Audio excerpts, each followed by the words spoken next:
it's me, Jade Sims. Welcome back to my channel. Welcome to my channel if you're new. This is episode 3 or 4 of my Halloween spooky season here on my channel. So if you want to catch the rest of the videos in the series, go check it out. It'll be in the description down below or in the top right corner of your screen in that little I button. Today we are making a Dracula, my stand-in replacement for Vlad, a pre-made townie that came with the Vampires game pack. I recently got that pack along with the Realm of Magic game pack, so I decided I should just experiment with vampires. Dracula is not the first vampire I made, but he's one of the first. The reason I say Dracula could be a replacement for Vlad is because he heavily resembles him in his facial features, and also I'm pretty sure they have the same-ish personality traits. Like, I gave my Dracula the snob trait, evil trait, one other trait that I forgot. I think I gave him the bookworm trait. So I would argue that my Dracula is more multifaceted than the Vlad that comes with the game, because I just think Vlad is annoying and evil, and that's all he has to him. My Dracula has more to him. I haven't developed his backstory too much, so maybe we can go through that today. Both Dracula and Vlad, they have the downward pointing noses, downward pointing mouth, the sloped eyes, the big ears, very pale skin because that's very characteristic of vampires. So if you put both of them in your game, it's gonna look like they're twins or like Vlad's older, hotter brothers. So, you know, it's not even a comparison. He'll be on the gallery for you, by the way, if you're interested. He doesn't resemble the typical Dracula. He has white long hair because I wanted him to exude elegance, you know, kind of cool facade that vampires have that comes with age and wisdom, kind of like Elijah from the Vampire Diaries. He's not easily angered, but when he is, it's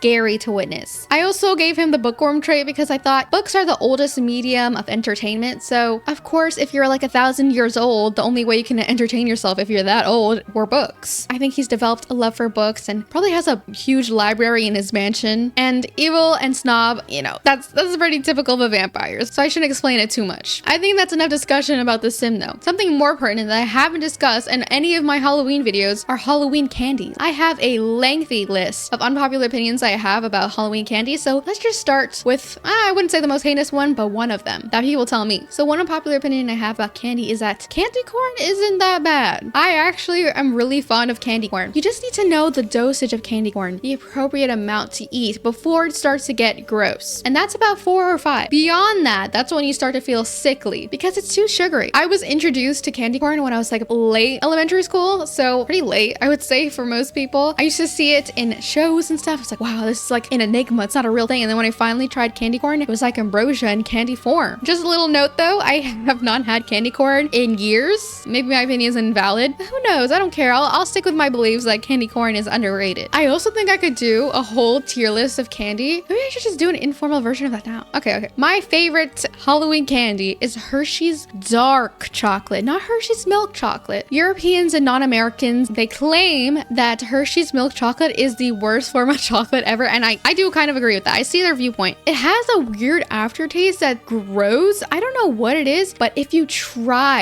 give Hershey's dark chocolate a chance, it will not let you down. That was the gateway drug for me into dark chocolate. Now I'm a dark chocolate lover. Hershey's has masterfully balanced dark chocolate and sweetness, and they made it. I have a nibble of it as like a sweet treat after every dinner, and when I don't have it, I experience withdrawals because I'm not a sweets type of person, but I need a little something. Like, I have half of like that, a little square, like half of a little square I have every day. Well, not every day. Okay, I'm not that addicted to it, but it's like once every 3 or so days I have it, and it's enough to keep me satiated. It's so good. It's so good. But I do believe if I have an extra large bar, which I have had a couple of them in my lifetime, I can down it in seconds. If we're talking about this in terms of royalty, I don't know why I'm thinking about it that way. Hershey's would be the king, and underneath them, in terms of the power succession line, the queen would be Twix, I think. Yeah, Twix is up there. I think right now it's superior than Snickers. And then the dukes and duchesses would be Snickers and Kit Kat, because I love a good chocolate wafer. The texture is just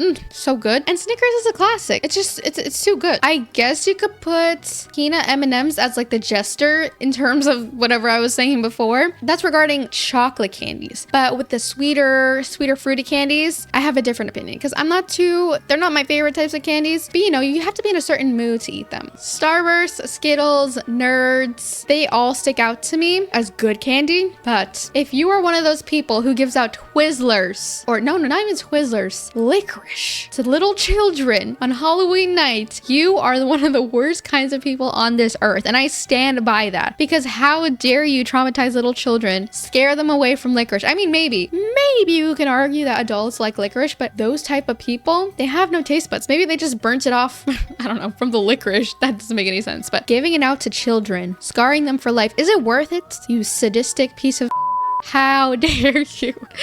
I'm sorry. Twizzlers are okay. I once had a Twizzlers phase, but I quickly grew out of that because I developed my taste buds. Thank God for that. But Skittles and Starburst, they're the best non-chocolate candy, I think. And also Laffy Taffies. I like Laffy Taffies. People like to shit on Laffy Taffies, and also the banana flavor of Laffy Taffy is great. And people hate banana flavor things as well. I didn't expect for it to be such an unpopular opinion. How can you say artificial banana flavoring is worse than grape flavoring? Because that doesn't even make sense to be like, grape is right there. I will admit, I used to drink grape flavored medicine when I was younger, like Tylenol or something, and that was so gross. I think it scarred me. However, I also used to drink orange flavored medicine as well, and I did not hate that. In fact, I would drink that by the pound if I had the option. I didn't though. So perhaps we should deduce grape flavored things are terrible, because I don't think I've had a good grape flavored candy, like one I would continuously eat. Oh, and in terms of my royal hierarchy, the peasants in that chocolate kingdom, I don't know, they would be that coconut flavored candy. I don't know what it's called. Milk Duds and Crunch. Those were the uneaten candy at the bottom of my Halloween basket because no one liked them. They pale in comparison to Snickers, to Twix, to Kit Kat. They're just unloved. I recently watched, in my Halloween binging, I rewatched the Gravity Falls Summerween episode, and I kind of developed some sort of empathy towards the uneaten candy, so I won't shit on chocolates. You should watch it in order to get what I'm saying. Also, why is there a stigma around adults trick-or-treating, especially in this economy? I'm a new adult, and while I can pass for a child, probably a 12-year-old boy if I'm being honest with myself, I think those who are 19 and look like adults, and also older adults, should be able to trick-or-treat, because, you know, you don't stop enjoying candy when you're an adult. And yes, when you're an adult, you probably have a job, and it's kind of look weird if you're gonna take candy from other people who are working as well. But I'm unemployed, so I have that excuse. But why do we have to evolve from our love of candy to a love of like alcohol and stuff like that? Because I've tried alcohol, and that is absolutely gross. I had a little bit under parental supervision, so feds don't cover me. But yes, I've tried white wine, red wine, beer. How do people enjoy that? Like at the end of the day, you have to like, I can't imagine it. I know that alcohol is a depressant and it does things to your mind that makes you feel better, whatever. But for those few minutes, or like for a minute, you have to destroy your taste buds with alcohol. You have to burn it off. Is that worth it? I don't think so. For now, my vice would be candy and chocolate cake and The Sims. I think that's a healthier vice. It's so lame that my form of debauchery is gaming. Oh my god. Like if you're late. On another note, I'll be attending my first ever Halloween party very soon. People have been arguing when Halloween weekend is, and I don't really know because I'm not involved in college nightlife. But regardless, I'm so excited. I'll be dressing up as a vampire pirate, and I was trying to make it big, like spend a lot of money on my first ever Halloween costume as like an adult, but I decided I can make it work, you know, put some blood on my mouth, that kind of thing. We'll see how it turns out. I wish I could share a picture with you guys, but number one, I'm not a big picture taker of myself, mainly just selfies, and I haven't shared my identity yet with you guys. I'm like Spider-Man or Batman, so I'm gonna keep my anonymity for now. Anonymity? What? Google, how do you pronounce that word? Anonymity. Oh, I'm gonna maintain my anonymity for now. Oh, by the way, I want to update you guys on something I've said recently. So I did say that I really wanted to make a gameplay video. However, one of my saves that I want to play in, and also my entire game, is acting really weird and laggy, and it hasn't been like that ever, so I'm so confused as to why it's doing that. Maybe it's the updates. After like week 4 of the Reaper Rewards, it got like that, and I'm so confused and I'm so sad because I really want to play gameplay with you guys. Spoiler, it's with my current household, and I'm just gonna show it to you guys. I recorded it, but it doesn't look too good. It doesn't feel as smooth as it used to, and I haven't added extra mods. I don't know why.